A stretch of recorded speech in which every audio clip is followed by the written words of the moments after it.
This week's episode of AEW Dynamite emanated from Atlanta, Georgia and featured a bumper main event, a street fight between Andrade and Cody Rhodes. The card was also stacked with Bryan Danielson and CM Punk competing. Sting and Darby Allin also wrestled the previously undefeated Gun Club, and we've got the quarterfinal of the TBS tournaments. Let's get straight into it, starting off with Danielson versus Alan Angels, hometown hero of course. Angels starts the match strong, but Danielson soon took control. Bryan hit Angels really early on, before Alan then hit a moonsault in the ring and hit the turnbuckle and was taken out. Danielson stomped the hell out of Angels before quickly locking in a knee bar and forcing his opponent to tap out. Following the match, Tony Schiavone was in the ring with Danielson, who was showered with boos. Danielson mocked the crowd and saying Alan Angel was the best competition they had. He then said AEW would be live from Long Island next week, where he kicked John Silver's head in, with Tony Khan declaring that Hangman Page needed to keep his hands off Bryan Danielson. He came down to the ring. John Silver came out and ran down instead. Danielson rolled out the ring and tried to get Hangman out to slap him before walking away. I'm going to give this a 7 out of 10. Really good promo from Danielson. And yeah, the great match was great as well, of course it was. And I'm just loving this storyline. I can't wait for Winter is Coming, because I really can't call it, to be honest.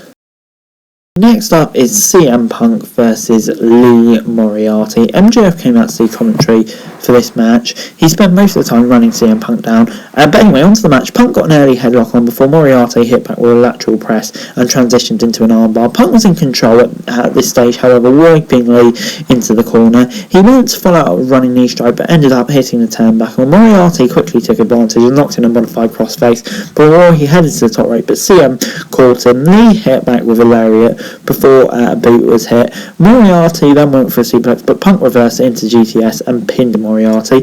MJF took the mic after the match and berated Punk for calling himself the best in the world, and when he struggled to beat QT and Moriarty. Punk got on the mic and MJF told him to shut up and come down to the ring. The Salt of the Earth refused and offered to show him what a real professional looked like when he wins the Dynamite Diamond Battle Royal next week. MJF sank so low and then took shots at CM Punk's beloved dog, Larry. I love this storyline. The match was really good as well. But yeah, on to the storyline. The promos are just fire. 7 out of 10. Rebel and Hater, they were then backstage with Tony Schiavone. She said it was disgusting that she'd been forced to face Riho last week. There was some tension in the group with Jamie Hayter's match last week on Dynamite. Baker then announced that Jamie Hayter will face Riho next week. Interesting to see where this tension goes. I hope they don't break up because they're great together, but let's see where it goes. But anyway, Adam Cole was out next. He headed to the commentary desk. Orange Cassidy Music Kitty walked out to Cole and got in Cassidy's face. Orange Cassidy then put his hands in his pocket as the young worker sneaked up from behind. Even though Cassidy spotted them, Adam Cole hit him with a low blow. The Bucks then super kicked Orange Cassidy. Chuck Taylor and Ryu Yuta came out to make the stave. Quick but snappy storyline development. On the whole, this was fine, and just moving on to the next bit now because that's kind of all. Tony Nese said that Sammy Guevara didn't deserve to be in the TNT Championship and he would change that on Rampage. Nese warned Guevara that he had taught him a valuable lesson on Rampage before adding that he would see Sammy in the ring on Friday. Before we got Wardlow versus AC Adams. This is basically a squash match. He took him out with a powerbomb and then a second, and then a third, and then a fourth, and then he won. Sean Spears came to the ring and smashed AC Adams with a steel chair to rub further into wounds. All I can say on this one is good one for Wardlow, but poor AC Adams. Before we then moved on to Sting and Darby Allin versus the Gun Club. Darby Allin and Colton Gunn started the match. Darby took control early on with a takedown. Sting then took the fight to the Gun Club with repeated back fists followed by a chop. The former WCW heavyweight champion then went for a Stinger splash. Billy rolled out the ring. Darby then tagged in Billy Gunn but planted him in the middle of the ring. Billy then tagged his son back in and Gun Club had Allin isolated in their corner and he continued to wear him down. Darby Allin looked like he was busted open before he hit Colton Gunn with a jawbreaker. Gunn tagged back in and locked in a Scorpion Deathlock on Allin quickly. Sting was all over Colton and Billy, hitting Stinger slashes on both men.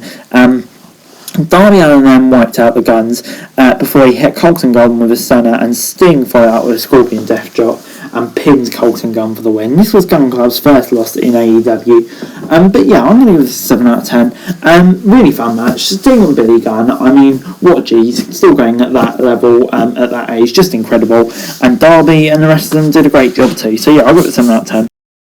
Chris Jericho was then attacked backstage by 2.0.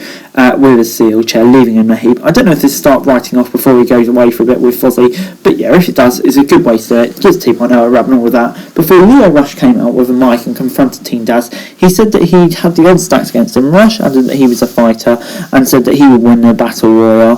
Dante Martin and Ricky Starks then came out and confronted Rush as the segment ended. I mean, yeah, it's interesting that this is still going. Let's see where it goes. Before we got Chris Statlander versus Ruby Soho. Statlander hit a powerful slam after Ruby got on top early on. She went ahead in the stop rope and hit a senton before showing off her incredible power, hitting her with a buckle bomb.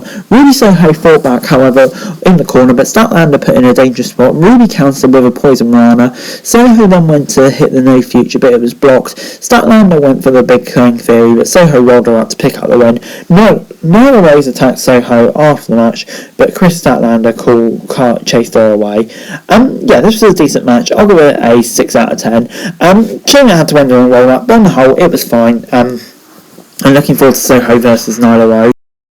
Next up was our main event, Cody versus Andrade. Andrade charged up in the ramp as Cody made his entrance on Dynamite. Cody and Andrade brawled in to the fans area before Cody took a steel chair from Team Pain, who was ringside, and smashed Andrade across the back.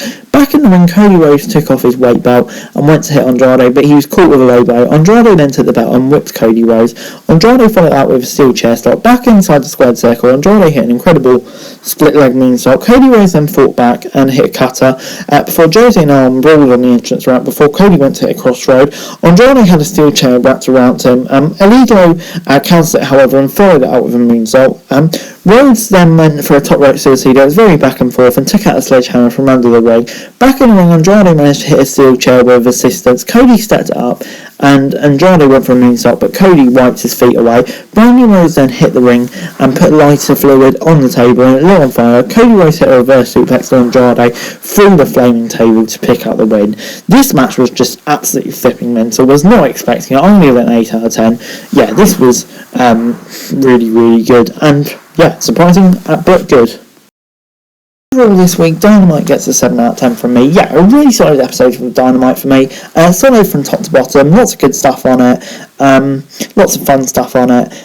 Yeah, just a really, really solid show. And we're slowly but surely building to winter is coming, and I really can't wait to see that. But anyway, guys, that's it for the video. Thanks very much for watching. Remember to like, share, subscribe. Know your thoughts, comments down below. To follow me on Twitter, link in the description for daily wrestling news, and subscribe to the channel on the screen right now. It'd be greatly appreciated. Thanks very much for watching. Peace.